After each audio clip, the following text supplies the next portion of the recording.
सर्दियाँ चल रही हैं और सर्दियों का नाम आते ही हमारे दिमाग में जो सबसे पहले फ्रूट दिमाग में आता है वो होता है स्ट्रॉबेरी। देखिए स्ट्रॉबेरी सबको पसंद होती है, बड़े बूढ़े बच्चे सबको, स्पेशली बच्चों को तो बहुत ज़्यादा पसंद होती है। और बर्ड्स को भी, देखिए बर्ड्स खा गए हैं मेरी स्ट्रॉबेरी को। लेकिन एक बात बताऊँ आपको, क्या आप जानते हैं स्ट्रॉबेरी जो हम मार्केट से लेके आते हैं वो कितनी जहरीली होती हैं? आप चौंक गए, जहरीली? जी हाँ, स्ट्रॉबेरी एक ऐसा प्लांट है जिसमें हर 24 आवर्स में एक स्प्रे किया जाता है, कोई फंजीसाइड, कोई इंसेक्टिसाइड या किसी फर्टिलाइजर का। इस तरीके से उसमें जो स्प्रे किए जाते हैं वो होते हैं केमिकल बेस्ड, कि रासायनिक युक्त ही खाद होते हैं और रासायनिक युक्त ही फंजीसाइड वगैरह होते हैं। और इनको सबसे बड़ी बात, प्रिजर्व करने के लिए या स्टोर करने के लिए भी केमिकल का ही यूज किया जाता है। जैसा कि आप देख पा रहे हैं और जानते हैं, स्ट्रॉबेरी एक बहुत ही डेलिकेट सा प्लांट है, तो बहुत ज़्यादा केमिकल का यूज किया जाता है। तो इन सब से बचने के लिए आप अपने होम गार्डन में आसानी से अब स्ट्रॉबेरी उगा सकते हैं। देखिए हर तरीके के फ्रूट, वेजिटेबल, बहुत सारी वैरायटी ऐसे आ गई हैं जो आराम से हर जगह पर उग जाती हैं। काफ़ी सारी रिसर्च कर रहे हैं साइंटिस्ट और हर मतलब साल बहुत नई नई वेराइटियाँ आती हैं। अब ये राजस्थान जयपुर से मैं आपको दिखा रही हूँ। नमस्कार, मेरा नाम है प्रीतिशा, आप देख रहे हैं अपना चैनल शुद्ध उगाओ शुद्ध खाओ में।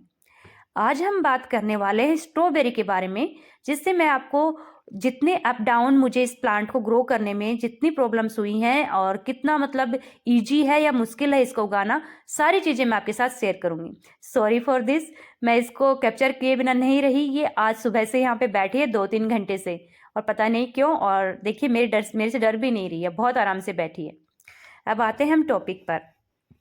देखिए सबसे पहले, अगर आपके यहाँ पर विंटर आ जाती हैं, जैसे हमारे यहाँ पे सितंबर में लगना स्टार्ट हो जाती हैं स्ट्रॉबेरी, लेकिन मैंने सितंबर से प्लांट ऑर्डर किए थे। मैंने हिमाचल से प्लांट मंगाए थे, क्योंकि यहाँ पे लोकल नर्सरी में मुझे नहीं मिल रहे थे उस टाइम, और महंगे भी बहुत ज़्यादा थे और मुझे ज़्यादा प्लांट लगाने थे, तो हिमाचल से मंगवाए। हमारे यहाँ पे टेम्परेचर ज़्यादा था और फिर मेरी छत पे फुल सनलाइट रहती है, कहीं भी कोई एरिया ऐसा नहीं है जहाँ पे सेमी शेड रहे। तो वो प्लांट खराब हो गए, एक बार खराब हुए, फिर मैंने अक्टूबर में मंगवाए, अक्टूबर में भी खराब हो गए।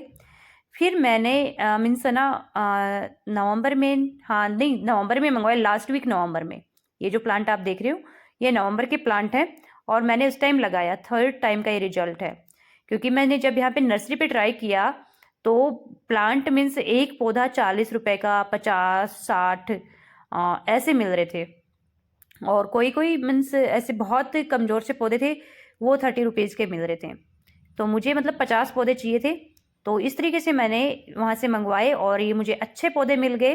और मैं आपके साथ नंबर शेयर कर दूंगी, आप वहाँ से ऑर्डर कर सकते हैं। क्योंकि सीड से अगर हम उगाते हैं ना, स्ट्रॉबेरी सीड से भी उगा सकते हैं, लेकिन एक वो बहुत लंबा प्रोसेस होता है। बीज उगने में 15-20 दिन लग जाते हैं और फिर धीरे धीरे ग्रोथ होती है, बहुत स्लो प्रोसेस होता है। तो मैं इसके प्लांट प्रीफर करूंगी। तो और जब हल्की ठंड आ जाए ना आपके यहाँ पर नवंबर में या ऐसे, तब आप लगाएं। तो क्या अब हम प्लांट लगा सकते हैं? हाँ, अभी आप लगा सकते हैं, लेकिन मैं आपसे को फिर कहूँगी कि आप नर्सरी से पौधा ले आएँ। देखना आपको 25 रुपए से लेके 100 रुपए के बीच में आपको पौधे मिल जाते हैं। हाँ, हमारे यहाँ पर 100 रुपए का पौधा भी मिल रहा है, मिलता है यहाँ पे जयपुर में। तो आप ट्राई करना और थोड़ी बार्गेनिंग करना, तो मिल जाएगा। और बाकी मैं आपके साथ नंबर शेयर कर दूंगी, डिस्क्रिप्शन में नंबर डाल दूंगी, आप वहाँ से भी अपने प्लांट ऑर्डर कर सकते हैं। मैंने जहाँ से हिमाचल से मंगवाए हैं, इनका बहुत अच्छा नेचर है और बहुत अच्छे मतलब पौधे मिलते हैं। और मैंने 2 बार उन्होंने मुझे भेजे, एक बार मैंने किसी और से लिए थे। तो आप देख पा रहे हैं रिजल्ट। और फिर इसकी ग्रो बैग या पोट की साइज क्या रखनी है? 6x6, minimum 6x6। इसकी रूट्स बहुत ज़्यादा गहरी नहीं जाती हैं, बहुत ज़्यादा फैलती नहीं है। और दूसरा, आप अगर बड़े पोट में लगा रहे तो एक में 2 भी लगा सकते हैं, लेकिन 6x6 में 1 लगाओ। हैंगिंग बास्केट में बहुत अच्छी लगती हैं, जैसा कि आप देख पा रहे हैं, बहुत अच्छी लग जाती हैं। और ये मतलब हैंगिंग बास्केट में कई में तो मैंने 2-2 भी लगा रखी और अच्छे रिजल्ट मुझे मिल रहे हैं। फिर इसकी बात आती है मिट्टी की। मिट्टी जब भी आप इसके तैयार करें, बिल्कुल वेल ड्रेन और हल्की मिट्टी रखें, क्योंकि इसमें पानी बिल्कुल नहीं रुकना चाहिए। पानी रुक गया तो इसकी रूट्स में फंगस लग जाएगी और खराब हो जाएगा पौधे में। तो आप हल्की मिट्टी रखें, बिल्कुल लाइट वेट मिट्टी रखें। और ये हैवी फीडर होते हैं, मतलब इसको खाद की अच्छी ज़रूरत होती है।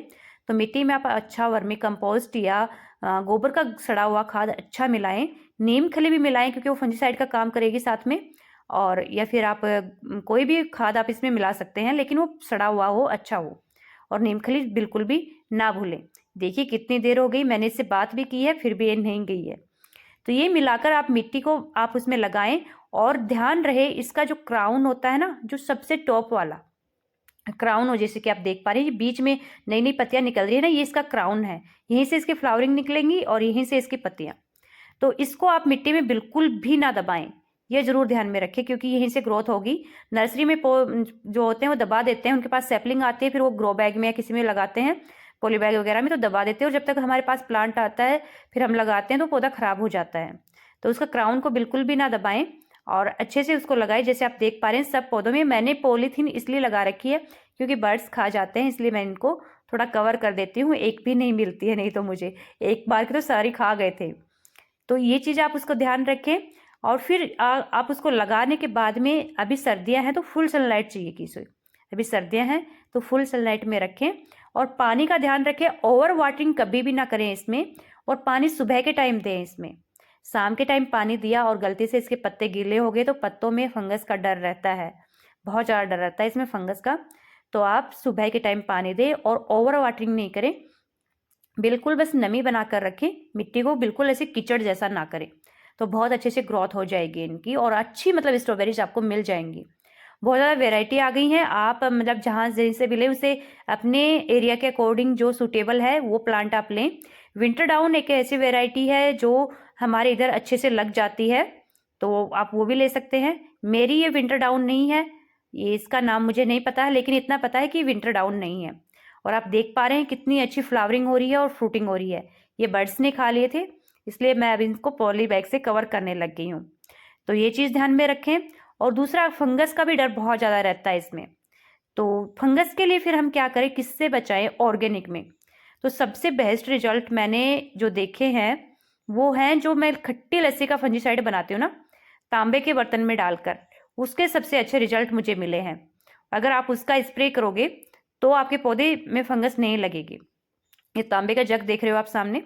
और एक ये सीवीड का स्प्रे बहुत अच्छा है, ये मैं इसका कोई प्रमोशन नहीं कर रही हूँ, बहुत अच्छे रिजल्ट मिलते हैं मेरे को, इसलिए मैं आपके साथ शेयर कर रही हूँ। ये सीवीड बहुत अच्छा काम करेगा आपके इसमें, इसके मतलब मल्टीविटामिन की तरह काम करता है पौधे के लिए।